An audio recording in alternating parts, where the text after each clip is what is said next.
It's Tyann with LastingChangeTherapy.com, and I am back with part 2 of the Overcoming Unwanted Intrusive Thoughts series, which is a very common symptom in postpartum women, and it's also known as postpartum OCD. And so last week I had shared with you the motivational model, and then this week we are going to talk about the hidden emotion model. So if you're wanting more information on last week's session, it is pinned at the top of my page, my Facebook page, which is facebook.com/lasting change therapy. And you can watch that video to get more information on part 1. But now we're going to go ahead and dive into the hidden emotion treatment model. So the hidden emotion treatment model basically says that anxiety will come about anytime that something is bothering you or frustrating you that you're not addressing. And so it's often something that you're sweeping under the rug because you want to be nice or not rock the boat. And then these symptoms of anxiety will actually come up to tell you, hey, something's not okay. You're not addressing something or giving yourself a voice about something that matters to you. And it could be any symptoms of anxiety. I've had clients who have had intrusive thoughts, of course, but they may start to have panic attacks, over worrying. It could even be a phobia that comes up, even hypochondriasis, like that's the fear of health concerns. So suddenly they may even have a thought like, oh my gosh, could this bump in the back of my head be a tumor? And then just start to really ruminate on that and worry about it. And underneath it could actually be a hidden emotion where there's something in the here and now that's bothering you that you're not addressing. And it's often not from the distant past at all. Okay, so let me give you some really solid examples to bring this tool to life. So you could imagine maybe there's a mom that starts to have intrusive thoughts about bad things happening to her husband or her baby, that she could harm her baby or her husband. And disclaimer again, with intrusive thoughts, the content could be a little bit graphic and triggering, but I'm hoping to share them openly and transparently so you could really relate and not feel like you're alone in it. So let's say mom is having a thought like, that husband will continue to get into car crashes, or she could have a thought that, oh my gosh, could I come to my baby's crib and then my baby suddenly stops breathing? So the fear of SIDS is a really common intrusive thought in postpartum women. And underneath that, if we're exploring the hidden emotion, we may say, when these symptoms of anxiety come up, just right before that, can you think of anything that came up that was bothering you or upsetting you that you weren't addressing? And so as I'm uncovering these hidden emotions with my clients, and it could be a hidden desire as well, they may uncover that, oh my gosh, I'm actually kind of resentful towards my husband for not helping out as much. Or I could be upset with my husband for being on the phone all the time and checking out.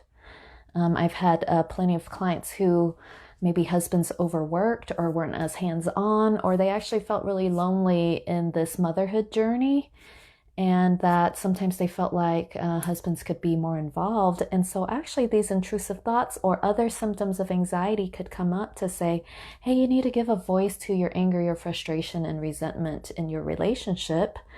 And then once they do that, often it really alleviates a lot of the anxiety symptoms.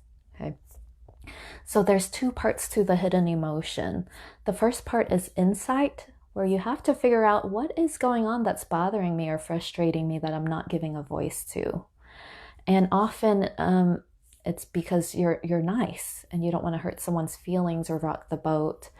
And then the second part is action. Once you figure out what it is that's bothering you that you're not giving a voice to, you have to do something about it. So you have to have a hard conversation and share about your frustrations. And often I'll teach my clients the 5 secrets of effective communication. We don't have too much time to go into that with this short live stream, but you can always Google it and look it up on the Feeling Good podcast, and it's completely free. And so if they use the 5 secrets of effective communication and they have these hard conversations, it often becomes more productive and connecting, and then it often helps to resolve a lot of their anxiety. They often have some conflict phobia or fear of being confrontational, but once they share it, it often alleviates a lot of the anxiety. Okay. Laura is saying, confrontation makes me feel so nervous. It's so hard to do. Absolutely. It's a hidden emotion for a reason. We've stuffed it and we've pushed it down because it is hard and it's scary. And it's often because you care about people's feelings. You don't want to burn bridges or hurt relationships. And so it often makes many of us anxious. And that's why we stuff these things that are bothering us.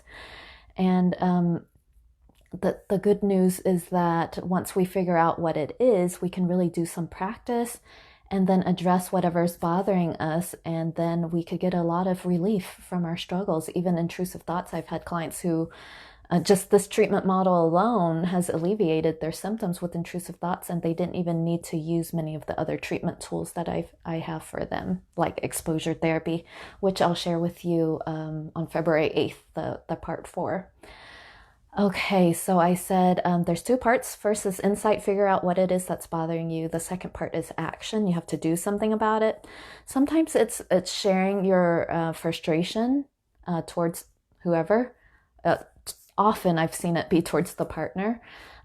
Second, it could be just addressing something that you're really wanting, but you feel like it's not the right thing to do. So the example is like I'll have clients who maybe actually want to go back to work and they don't really want to be a stay-at-home mom, but they feel like, oh, good moms should stay at home longer with their children. But actually, once they find some balance, a balanced solution where maybe they could start back part-time or even going back full-time and then trying to find a situation or a setup that works for them, it often alleviates their symptoms.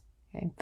I've had women who are working and actually wanted to stay at home but didn't want to burden their partners and, like financially burden them. But once they gave a voice to that and they talked it out with their partners and they find a solution to where they could either stay home part-time or full-time, then it often alleviates those symptoms. Some difficult examples that I've had would be like with mother-in-law sometimes, that it could be like mother-in-law is texting too much or being too advice-giving, and then the hidden emotion could come up, like even panic attacks. And then addressing that, of course, with your partner, I think it does require a lot of communication practice, but you do just sitting down together and sharing the frustrations, but in a way that's warm and loving and not hurtful, will often bring you a lot of relief and resolution to this problem.